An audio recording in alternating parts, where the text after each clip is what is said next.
Morning everybody.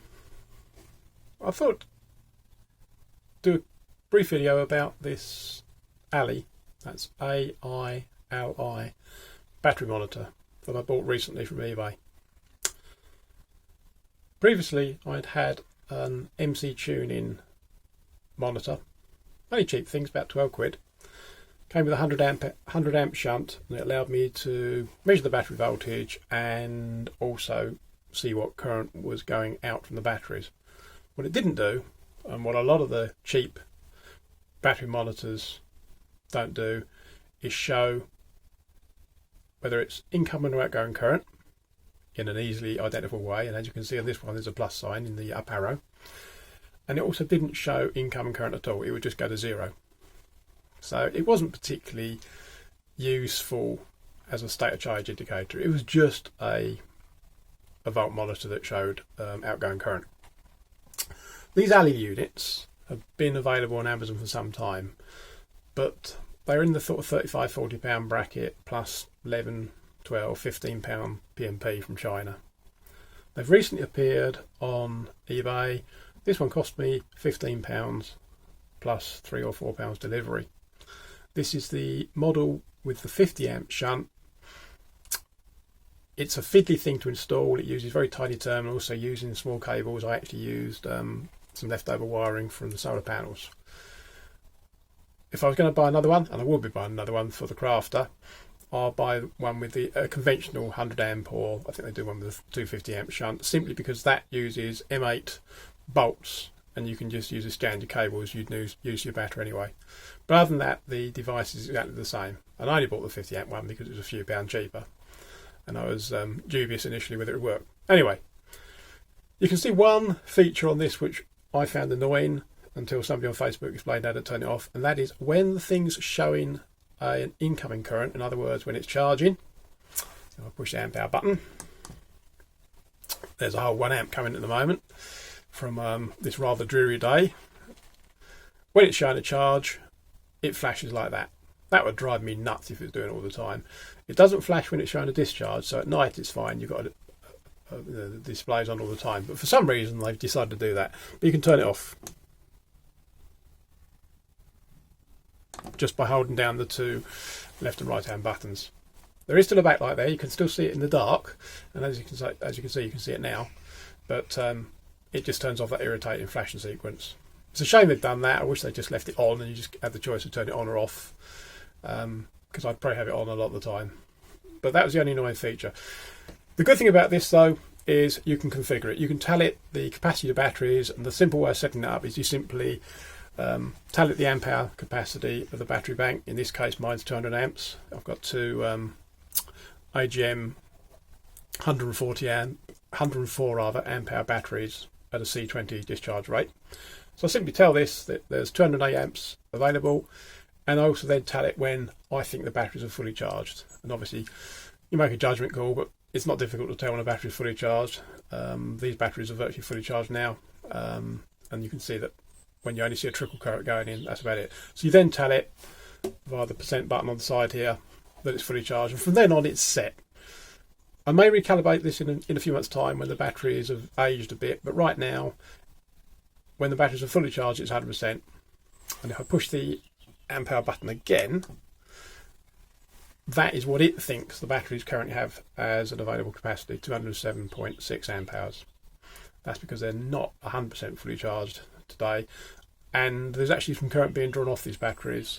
There's a few things in the van that are on all the time, plus I've also got the trickle charger running to the chassis battery. So the current you're seeing at the moment, 1.2 amps from the solar panels, is minus whatever, about 3 amps that was going into the chassis battery at the moment. So I'm getting about 4 amps from the panels on this rather growing grisly day in the rain.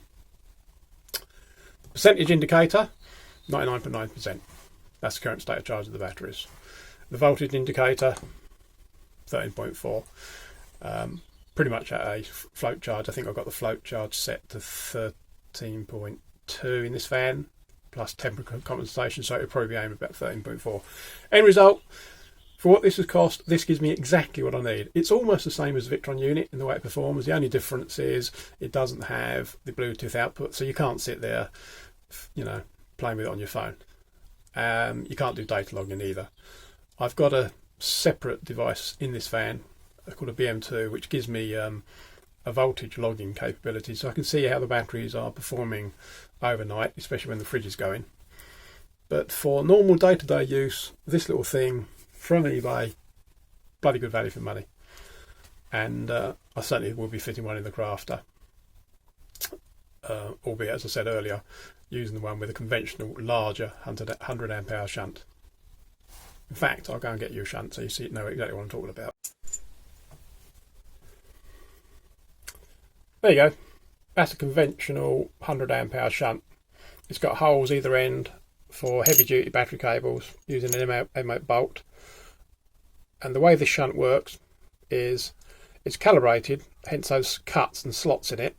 They're just literally just hacksaw slots, so that when 100 amps is being drawn across this shunt, the volt drop across this is 75 millivolts. It's actually written, I think, on the shunt. Yes, it is. Accuracy between -2.5%, it says there, and there you go, 100 amps equals 75 millivolts. So all any battery monitor is doing is just measuring the volt drop across the shunt. I don't know if this particular brand, Aili, is a 75 millivolt per 100 amp device, but if it is, I could take the 50 amp shunt out and use this, because the only thing that's happening in the wiring is dirty great big black cables from the battery to the chassis, 2 wires from the battery monitor to these 2 points here so they can measure the voltage across, and in the case of this device there's also a 12 volt supply going to the monitor as well. One thing I will say about the Aili device, the cable's not very long. It's a 5 wire cable. I extended this cable in order to fit it into this van where it is now, and I just use... Oh, Christ's sakes. Well, just got interrupted then while I was making this video by an ambulance chaser. So, where was I? Cabling. The cables are a bit short with this monitor. That's probably its only downfall. I need about another 3 or 4 feet to install it. The monitor itself has a 12-foot pigtail on it. 12-foot. The monitor itself has a 12-inch pigtail cable on it with a small connector on it. Then there is a longer connector that goes from the shunt and joins to the monitor's cable. The long cable is only about 3, maybe 4 feet long. Wasn't long enough. I just chopped it in half and spliced in a piece of cable that I actually robbed from an old USB cable. The cable is screened, so I've just used the USB cable screened, so it worked out quite nicely. The other thing that I didn't really like is the fact that it has got connectors on each end of the cables. I've got a very thin piece of conduit running behind this monitor into the battery box, and the connector was too big to get down the conduit. But fortunately, these are just standard computery type connectors. You can just, with a pin or a fine screwdriver, you can pull the connectors out of the plastic housing, run your cables through small holes, and then push them back in again. It's not difficult to do. But all in all, for what this cost, brilliant bit of kit. And I don't think right now I will need to buy anything else. There you go. Thanks for watching. Hopefully you find this useful.